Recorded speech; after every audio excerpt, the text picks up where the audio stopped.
Citizens pay taxes and commit their life savings to the market with a basic expectation that the people running the numbers are actually doing the work. We rely on the assumption that major institutions are rigorously vetting national policies and protecting our financial interests. Right now, that trust is being tested by severe economic anxiety. Households are watching the US dollar approach the 100 rupee mark, a threshold that would immediately drive up the cost of everything from basic electronics to the fuel in the family car.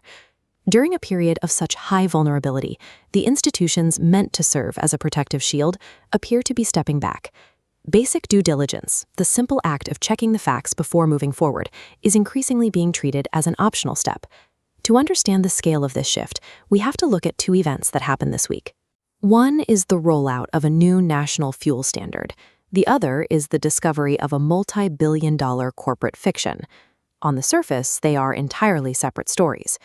However, both reveal a pattern of behavior at the top. When these high-level vetting processes fail, the protective barrier between institutional ambition and public risk begins to disappear, leaving the everyday citizen to manage the consequences alone. Consider the government's recent rollout of E85 fuel. This plan involves a blend of 85% ethanol, supported by an ambitious target to establish 5,000 specialized ethanol fuel stations across the country by 2027. This data shows the mismatch in scale. While the focus is on those 5,000 new stations, the country already operates a massive network of 90,000 existing petrol pumps. Out of those 90,000 locations, exactly 0 offer lower blend ethanol options like E5 or E10. In countries with mature ethanol programs like Brazil or the US, these lower blends are the safety baseline. They ensure that older or unoptimized engines aren't damaged by high alcohol content. Without these safer, lower blend alternatives, drivers are effectively forced to use E20 or the new E85 in engines that weren't designed for them. This leads to stalled vehicles and significant mechanical damage, placing the financial burden of these engine repairs directly on the owner. This fuel rollout bypasses the need for consumer choice. Instead, it turns the public into an uncompensated testing group for a national policy that lacks the basic infrastructure to support it safely. This pattern of skipping the fine print extends into the financial world. For years, Rajesh Exports was positioned as a dominant force in the global gold market, a company whose massive revenue numbers suggested absolute stability. However, a recent SEBI investigation uncovered a staggering deception.